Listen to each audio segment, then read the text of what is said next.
So what about the other 1% of the UFO phenomenon? Has there ever been legitimate sightings? As promised, we're going to cover this 1% in a future episode, but I'll share with you something a wise man once shared with me. Before we should start focusing on dealing with problems outside our world, we should first focus on solving the problems within our world. And before you can start solving problems within your world, you first have to solve problems within yourself and within your surrounding environment of family and friends. So basically what I'm trying to say is that we have priorities that we need to focus on first and foremost so we can successfully build our lives and our minds. Now, it's no secret that the difference between what the government knows about UFOs and aliens and what is shared or released to the public is extremely enormous. And unfortunately, governments and several organizations on Earth are taking advantage of the UFO phenomenon to achieve worldly agendas. So why do we see particle beams, huge ones, firing at things that are, you were saying 200,000 Gs? Yep. I mean, go over that. Well, because I think it's part of a test for if there are bad guys out there. Or maybe they're doing preparations for factions. We may be looking at more than one faction. Remember, these groups tend to fragment. They fractally fragment so that you have wars within wars within wars. You know. But why would NASA release that footage? Well, remember, you've got all the good guys in NASA, and then you've got a few who are not good guys. The good guys don't know that there's something to keep secret. They, remember, the lie's different at every level. They believe the lies they've been told. So when you set up a structure, an institution, which is supposed to be open and above board and is supposed to present live TV of the shuttle missions, they present live TV. Now, the controllers can't say, oh, well, you can broadcast this, but you can't broadcast that. Because the honest guys will then say, sure. Well, why can't we broadcast that? So people always say if this was happening, it would come out, and it is coming out. Well, I mean, I agree with you. When you've got the Catholic Church saying we need to love the aliens, they're our brothers, when you've got every major denomination saying it, when you've got all the movies, and you've got, you know, in the 80s, huge programs at the Olympics with aliens landing, you know, fake aliens, and you've got huge things the size of 3 football fields floating over Dallas, and stuff all over the place. Something's going on, and then I read government documents about fake extraterrestrial landings. You know, any of this. Why? I mean, you believe it's fake. Remember Operation Northwoods? Yes.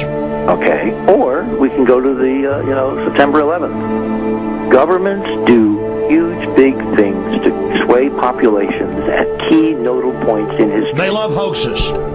Yeah, well, it's manufactured history is what it is. We are building, I mean, all my UFO friends, I need to shake them because they're so, frankly, they're extremely naive, Alex. They really believe we're building toward disclosure.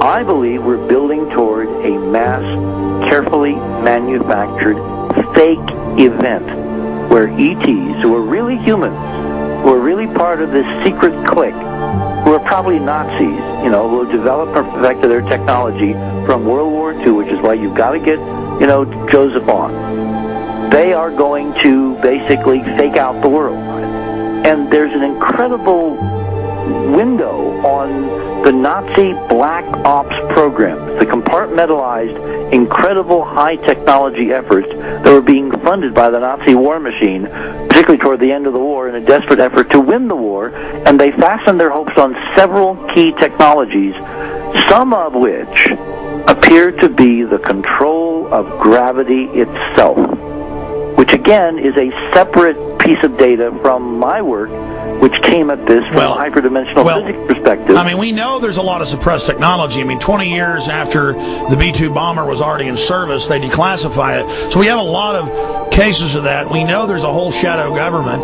This is technology and physics, Alex, that would make anything you think you know like a candle flame compared to a hydrogen bomb.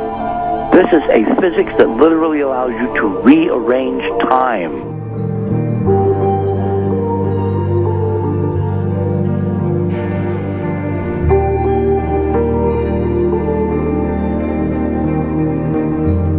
But I mean, imagine you've got all these compartments in these pyramids within pyramids of compartmentalization. That's why that's the New World Order symbol.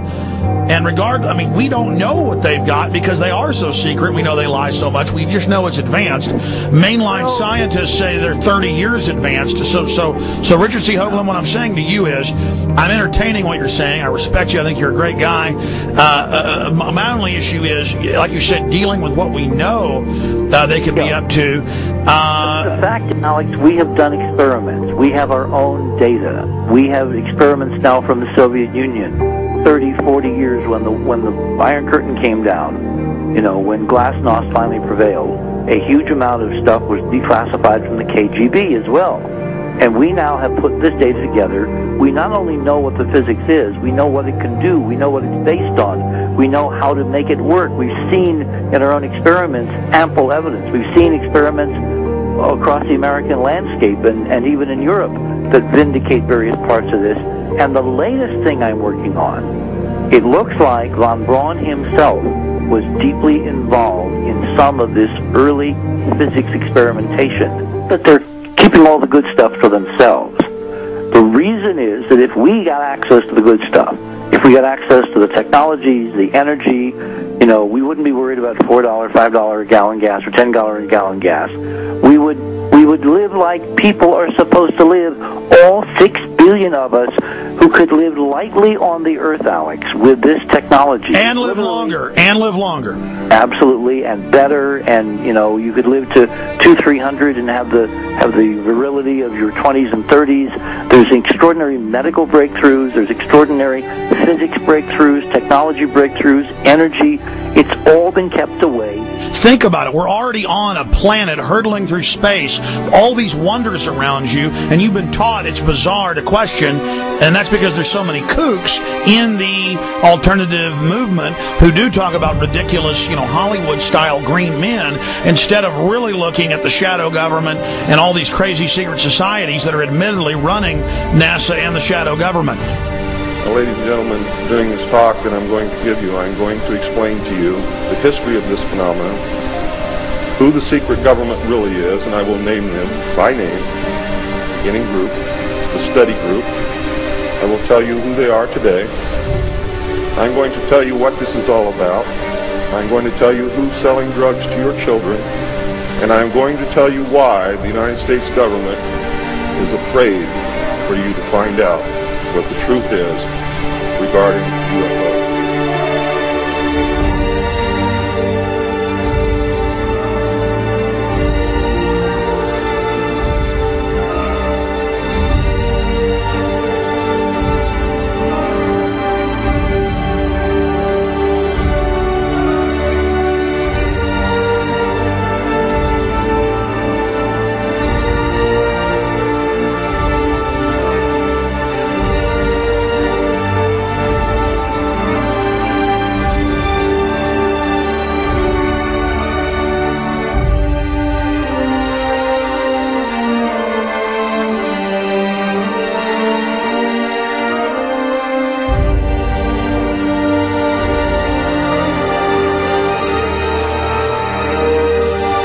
And it turns out that even though she remembered that she'd been part of the team to debrief the astronauts, she couldn't remember a thing that they said.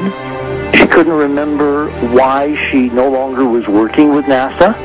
She couldn't remember. In other words, her memory lapses were enormous, and I don't think they were feigned, because we now found the same pattern in all the flight crews. Because the awful truth, Alex, is they have been brainwashed. They have been mind controlled. They have had a technology, a very sophisticated technology, which took away the real missions that they experienced.